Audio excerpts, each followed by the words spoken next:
Babilônia, sistema vai cair, sociedade corrompida querendo lhe sucumbir, crise existencial, social, mental, enquanto os passam fome centralizam capital, milícia nas favelas, guerra declarada, de uma esquina a outra formam faixas de Gaza, governo ilegítimo, supremo corrompido, mexeram com o presente, com o futuro dos seus filhos, sociedade apática e o circo pega fogo, precisamos nos erguer, voz e vez, poder ao povo. Estamos de volta com Roda de Mulheres falando sobre feminismo negro ao som da bela voz da Carol Rebouças. Obrigada. Então, no bloco anterior nós estávamos falando das vertentes do feminismo negro, né? E a Liniane pode complementar. Sim, então. E aí a gente tem o feminismo negro interseccional e a gente tem também o feminismo negro antirracista, a gente tem o feminismo de periferia, que aí não se intitula como feminismo negro. Qual a importância desse pluralismo, né, dessa quantidade de vertentes, independente dos nomes, né, eles todos falam sobre o feminismo negro. Qual a importância dele? Por que tantas vertentes, né? Qual a importância de ter tantas ramificações? Como é que a gente entende isso um pouco melhor? Bom, a importância de ter ramificações. A gente tem também a questão geracional, que é muito importante. Por exemplo, se eu pensar o movimento de mulheres negras da década de 80, ele não vai ser o mesmo do movimento de mulheres negras hoje, né? Então, essas mulheres negras que vieram antes, elas pensaram estratégias para o seu tempo. E aí, hoje, né, a minha geração, a geração da Isabel, das meninas, a gente traz para esse movimento, né, ou para esse feminismo, e aí tem também a questão da academia, né? Se a gente pensar nos últimos 15 anos, a inserção dessas meninas negras na universidade possibilitou também um movimento que nós não tínhamos antes. Então, a forma como nós estamos pensando as nossas pautas tem uma dimensão geracional, né, de tempo. Nós vivemos um tempo histórico diferente e uma compreensão e uma outra forma ou novas formas de ser mulher negra. Se a gente pensar, por exemplo, exemplos como a geração tombamento, ou outras práticas como o cyberativismo, né? O ativismo dessas meninas nas redes sociais, são todas dinâmicas postas no tempo presente, né? E você falou uma coisa muito importante. O cyberativismo é uma ferramenta muito importante para essa questão da difusão do feminismo negro. Pensando um pouco nesse questionamento ainda que a Camila trouxe, é importante essas diferentes vertentes, porque a gente quer se encontrar em movimento e se organizar. Então, quando a gente chega, por exemplo, antigamente, quando eu lia sobre feminismo, que eu via esse feminismo branco, eu não me via nele. Então, se eu não me via representada, eu não me engajava, né? Então, a gente quer estar perto de gente que pensa como a gente, que tem, enfim, ideias parecidas e tal. E aí, assim, ter essa diversidade de vertentes, ela é muito importante para mobilizar as pessoas. Mas o que é importante também é a gente lembrar que a gente tem um ponto em comum, né? Que a gente tem um eixo principal que... A pauta inicial, digamos assim, o miolo da pauta é o mesmo, de né? onde nós partimos, todas nós, das diferentes vertentes, né? Que é pensar um outro mundo possível, né? Como a Liniane falou, e contra esse patriarcado, né? Contra essa estrutura. Para a gente, tem muito disso de contra a estrutura racista, né? Então, assim, é muito importante. E as redes sociais, o cyberativismo, foi determinante para a difusão dessa ideia e para a articulação dessas pessoas, né? Eu fiz um curso de graduação aqui na Universidade Federal de Ceará e, durante o meu curso todo, eu não tive contato com autores ou autoras negros ou negras. E, assim, eu tive contato através de redes sociais. Gente dizendo assim, Isabel, tu já leu Angela Davis? Acho que tu vai gostar. Lê. Então, não foi o conhecimento acadêmico que me trouxe isso. Foi uma necessidade de vida. A Bell Hooks tem uma citação que eu gosto muito, que ela fala que chegou à teoria muito machucada e achou na teoria um local de cura. Por que a teoria feminista negra é um local de cura? porque a gente entende que as nossas problemáticas não são individuais. Que o problema que eu tenho não é o problema da Isabel. É um problema que atinge uma estrutura, uma quantidade de pessoas, um jeito determinado de ser, que é o meu.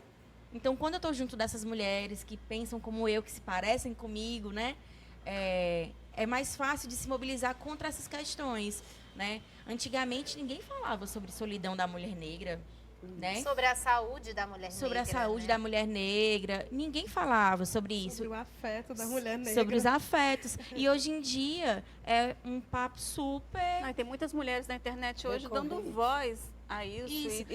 E tendo milhões de seguidores. Isso também acende um alerta no sentido de que, às vezes, as mulheres negras, nós mulheres negras, sofríamos coisas que ficavam internalizadas que você nem percebia que era um problema, né? Hoje em dia, com a quantidade de informação focada no grupo das mulheres negras, né? Você sofre uma coisa... Opa, isso aqui é um preconceito. Antes, o preconceito ficava muito ali na nuvem, né? Tinha que ser uma coisa muito A questão, pra de ser normalizar, as coisas eram normalizadas, era como se a- fosse natural aquilo A ali. percepção e o autorreconhecimento da condição de negra, e para os negros também, é um processo coletivo, nunca individualmente. Porque individualmente há o sofrimento, né? Muitas vezes a autorrecusa, quando você cita o exemplo da pessoa de pele negra, cabelo cacheado, que não se reconhece, coloca né? no local da população de negras e negros, é uma negação, mas é uma negação construída, socialmente construída. Então, esse processo primeiro da negritude e depois do feminismo negro é um processo coletivo. E é tão coletivo e histórico e de acúmulo que essas divisões que se coloca aqui, para não parecer que nós somos fracionadas, né? Na verdade, elas enriquecem. Essa diversidade é o que há de enriquecedor. A questão geracional, ela não empobrece. As futuras gerações estão melhores ou mais aparelhadas do que as passadas.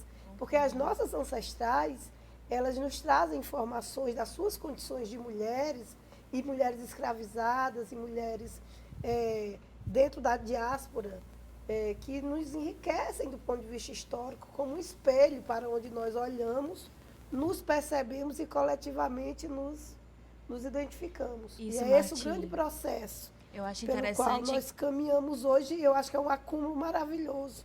Né? E a pluralidade, a diversidade, ela está em nós, mas ela está no contexto histórico em que nós nos formamos.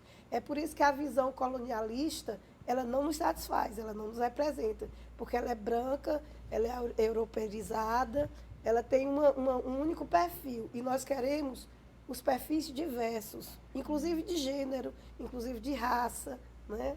Inclusive de geração, movimento de mulheres, de né? regionalidade, porque a negra carioca não é a negra nordestina, não é a negra ribeirinha, São não é a culturas negra da diferentes, Amazônia, necessidades não é? diferentes, né, que precisam... Então, nós temos que nos reconhecer nesse espelho multicultural, E que é importante justamente multifacetário. para fortalecer Tem o uma próprio coisa movimento, né? central nisso. Agora eu queria Nós falar de chegamos na uma história coisa, porque empobrecidas, vítimas do machismo e do racismo. Eu acho que esses 3 pontos, essas 3 colunas nos orientam, né? E no mais a gente vai Então, pelas infelizmente diversas nosso tempo olhares. acabou, que eu queria falar também a respeito das cotas, mas isso deixa para outra oportunidade. Mas lembrando, né, que o tema vai A continuar. gente vai aprofundar mais esse assunto porque temos o podcast. Que estaremos lançando. Esse vai ser o primeiro tema que a gente vai colocar no podcast. Então, você que está em casa, que quer continuar com a gente nessa discussão, é só sintonizar Vamos no podcast falar que vamos continuar conversando, né, Sobre Ana? as cotas, exatamente. Vamos falar sobre as cotas e outras coisas mais.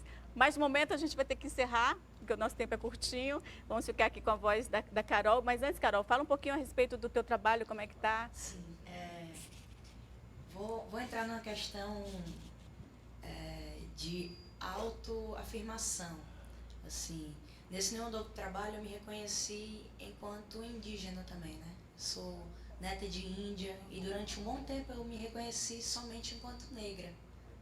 Sendo que meus traços, meu histórico e também a questão da miscigenação da história do nosso país está muito entrelaçada, né, com o movimento indígena, e é um povo até mais invisibilizado que o povo negro.